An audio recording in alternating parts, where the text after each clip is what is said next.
To extend my thanks to the Wauwatosa School District, Superintendent Dr. and his dedicated staff for hosting us today. I'm also pleased to be joined by Aurora Patel, who will tell us how teacher apprenticeship helped her grow professionally, gain valuable hands-on experience, and develop the skills needed to make a lasting impact in the classroom. Also joined by other apprentices, Alexis Fax and Maya Corpola, who are standing up here with me as well. And I'd also like to thank Representative Robin Vining and all of our education partners who've come together to highlight this critical issue that we're all facing. So today I stand before you because we continue to face an urgent crisis in Wisconsin's education system. New data released today by the Wisconsin Department of Public Instruction makes it crystal clear. Our education workforce is in dire need of support, and we need action now. So let me be blunt. Nearly half of new teachers in Wisconsin leave the state or the profession entirely after just 7 years. And in special education, the situation is even more dire, with just 55% of new teachers staying in Wisconsin or in the profession after 7 years, and just 18.6% staying in the same school. That's just 1 in 5 teachers staying in the same school. This is nothing new. I stood before the state a year ago and gave voice to this crisis, and I've repeated the facts over and over in public appearances and press conferences, in my State of Education speech, and in private meetings. And now we face the additional threat of seeing teacher training programs abruptly canceled by the federal government, with more slash and burn cuts to come. I know it's easy to hear statistics and just hear meaningless numbers, but I want us to really consider the realities and the faces behind these numbers. At a time when our state is already grappling with significant shortages in special education, the Trump administration just a week ago cut funding for a vital program that helps add special education and special educators into our workforce through UW-Madison. This supported 36 dedicated students in working alongside experienced mentors while earning their master's degrees in special education. And as a result, 36 professionals, passionate, future special educators now find themselves without the resources and support needed to continue their work in special education. These educators are your child's teachers, their caregivers, and the folks who help them become their best selves. They spend countless hours every day, week, and school year with your child. They help us shape the future of our children, and the well-being and longevity of our educators has a direct impact on the quality of education your children, our children, receive. We're losing our best and our brightest educators at an alarming rate in the state.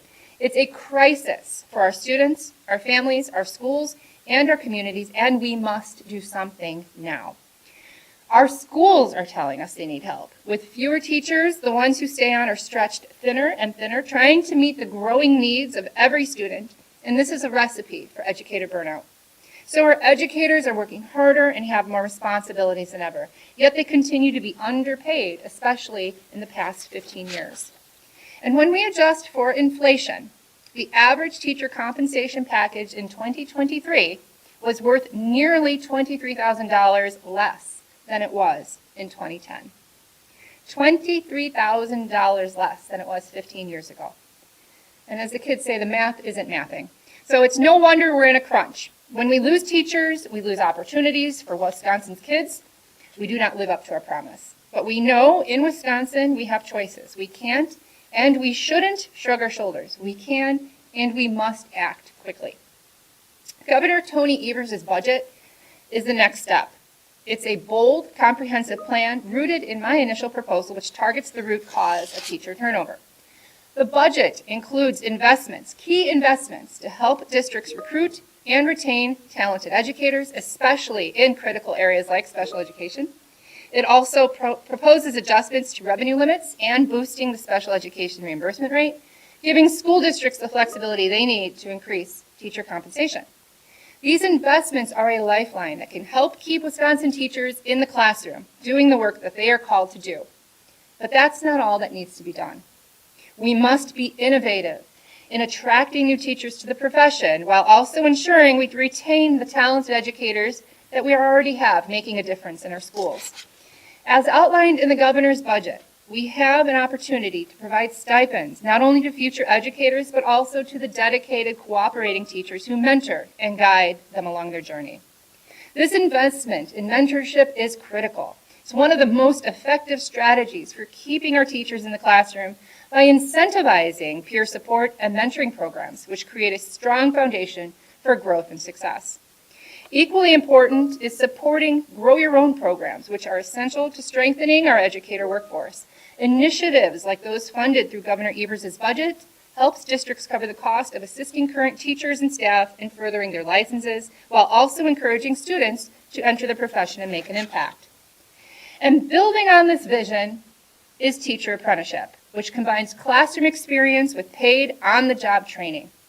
This hands-on approach allows aspiring educators to earn their teacher license while gaining practical experience. It's a forward-thinking solution that addresses the challenges we face while ensuring that future educators are equipped with the skills that they need to succeed in the classroom. I'm excited to hear from Aurora shortly, who will share her personal experience as a teacher apprentice right here in the Wauwatosa School District. And by building on these pathways, we are cultivating a new generation of skilled, confident teachers who are ready to lead our students to success. Ultimately, budgets and policies are moral documents. They help us as a state to clearly say, here is what is important to us. Here are our priorities. And if we as a state don't support our teachers, how do we expect our teachers to support us, our students, our families, and our communities? This is not a problem that'll solve itself. We cannot afford to lose any more of our best educators. So it's important that we deliver this difficult message today about our teacher workforce. We also must pair it with action. We must speak together with one voice. Our teachers are a priority. Our students are a priority, and not a rhetorical device for politicians to weaponize. We are at a fork in the road, and the legislature must respond. We must pass Governor Evers' budget. It's the investment we need. It's the future of our children, our communities, our state. And in Wisconsin, we don't quit on our kids, and we don't quit on each other. We move forward. So thank you very much. At this time, I'm going to pass it over to Assistant State Superintendent Josh Robinson. Josh's team compiled the data released today, and he'll provide a little deeper summary of this report. Josh. Thank you, Dr. Underley. As I get started here, I first want to thank the Wauwatosa School District for having us. I also want to thank Wauwatosa School District for all of your work with the apprenticeship program and taking advantage of opportunities that are out there and being innovative within your district to try to positively impact the workforce.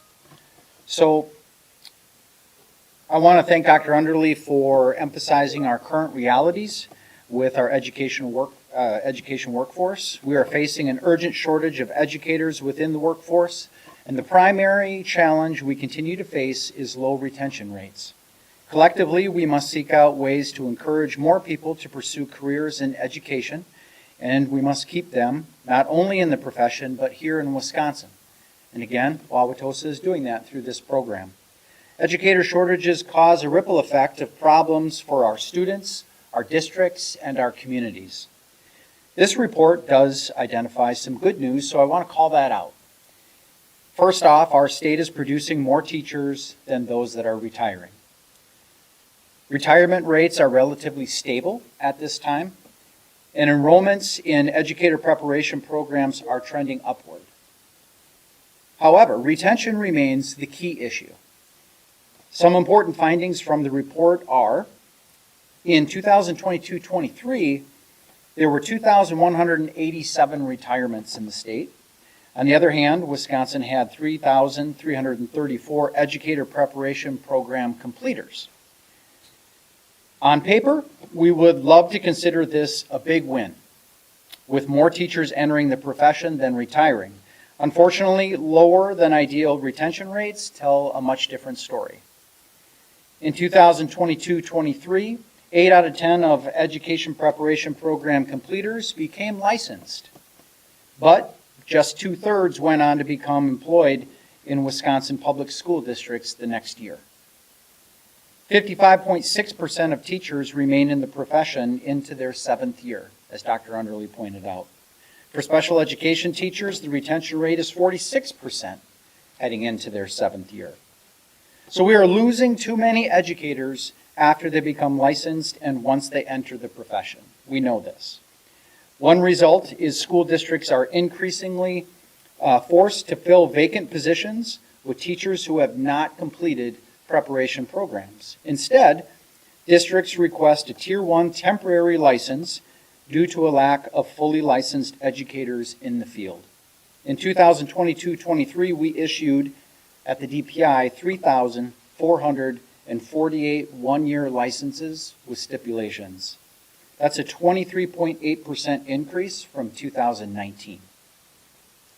The report also indicates our largest growing shortage area, identified by the number of licenses with stipulations issued, has become the kindergarten through 9th grade regular education license. The 911 licenses in 22-23 was an 80% increase from 2019. Mathematics has continued to increase as well, with an 18.3% increase over the same amount of time. Cross-categorical special education, which has been the highest area for several years, has decreased by 13.3% over that same 4-year span. Significantly alleviating the current teacher shortage will help districts with hardships they face in allocating scarce resources to support students and staff. We have to develop innovative ways to keep our experienced educators in our classrooms to provide stability, mentorship, and quality instruction for our students. High teacher turnover rates lead to disruptions in the learning environments, less experienced teachers filling critical roles, and fewer opportunities for students to form meaningful long-term connections with their educators. Teachers bring immense value to our communities, and retaining them over time not only benefits students and schools, but creates a positive ripple effect through communities and throughout our state. As you heard in Governor Evers' State of the State address, 2025 is the year of the kid. To fully support our kids, we need to fully support our teachers. And Governor Evers' budget offers important steps towards that solution. I want to thank the Wauwatosa School District for having us here today, and I welcome Superintendent Dr. Means for his comments.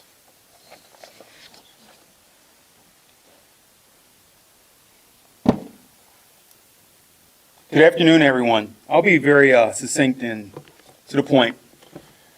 The great leader of Morehouse College, his name is Dr. Benjamin Mays, once said that the tragedy of life is often not in our failure, but rather in our complacency. Not in doing too much, but rather doing too little. And so I want to thank Ms. Sarah Zalazowski, our Chief of Talent, for leading our efforts in this apprenticeship program. I want to thank Mr. David Polk from the Workforce Development at the state level. But most importantly, I want to thank our state superintendent. Dr. Underly has been a champion for public education in this state, and I want to thank you for your leadership in supporting our school system. The teacher pipeline is a very important issue for children.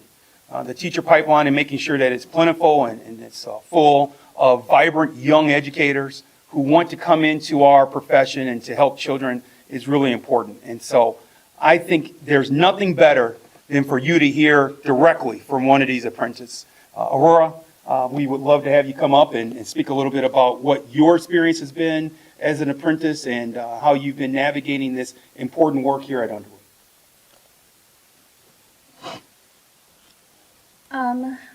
So I started this program back in summer, and one of the most important things that I have gained from this program is being able to see how effective teachers teach. College can try and tell you how to do it till they're blue in the face, but one of the biggest issues that new teachers have these days is classroom management. And that is something that cannot be taught through a college class. Sorry about being nervous. What is one of the things you absolutely? I'm sorry. Maybe speak to maybe something that you learned. Can I take like a minute? I'm sorry. There, you're fine. So, thank you. Yes. Yeah. So one of the challenges in education is that it is really difficult in today's environment to manage classrooms and to learn all the new curriculum that we are expected to teach children. The Department of Public Instruction is so important, and the leadership of Dr. Underley is so important because the department provides academic standards that guides the content that teachers teach. But that's just one element of what teachers have to do, as Aurora could speak to. The other component is measuring all and balancing all that work along with managing the classroom. And our young people are coming to classrooms with a lot of different challenges, which once again, in Dr. Evers' budget and the budget that was forwarded by the Department of Public Instruction, we are trying to convey to the state that there are a lot of needs in our schools. Not just teaching the content, but also making sure that our kids are safe and taken care of from a social, emotional perspective that I know that our apprentice can speak to, because you guys deal with that every day, don't you? Yeah, and one of the really cool things, thank you, Dr. Yes. Means, Yes, ma'am. about the apprenticeship program is that it is that hybrid type of experience. They are getting the content, in a higher education setting, but then they're also having that hands-on practical experience in a classroom, like a lab setting in many ways, working directly with kids. I don't know if any of the apprentices want to speak to their experiences in particular, or if Aurora, you want add anything more? But we have, yeah, great. This is Aurora's principal. Oh, fantastic. Good afternoon. So what has been really amazing about the apprenticeship program, especially for folks like Aurora, is that they had the opportunity to engage in real-world context. So, for example, Ms. Patel leads some small groups in supporting their math outcomes, which we have seen an advantageous growth for those students. Also, too, Ms. Patel doesn't do herself justice. And last semester, she worked with a group of students, and those students were one of the highest scoring groups of students when it came to reading. So, what we're trying to do with this apprenticeship program is give them the real-world experience to support our young folks, and the opportunity to have that. And as a former field student, and being compensated for that work, because there is time that comes from that. And Ms. Patel, like all of us, have families, and balancing families with needs and doing that. So it's just very exciting to see the positive outcomes for Ms. Patel and as she goes through her educational journey. But I think, as we all say, the year of the kid, we're seeing students here at Underwood specifically grow from the guidance and support of Ms. Patel. So it's very, very honored to speak about the work she does. Yeah, thank you. Yeah. So, do you want to take some questions? Yeah, we can open it up to a couple questions if you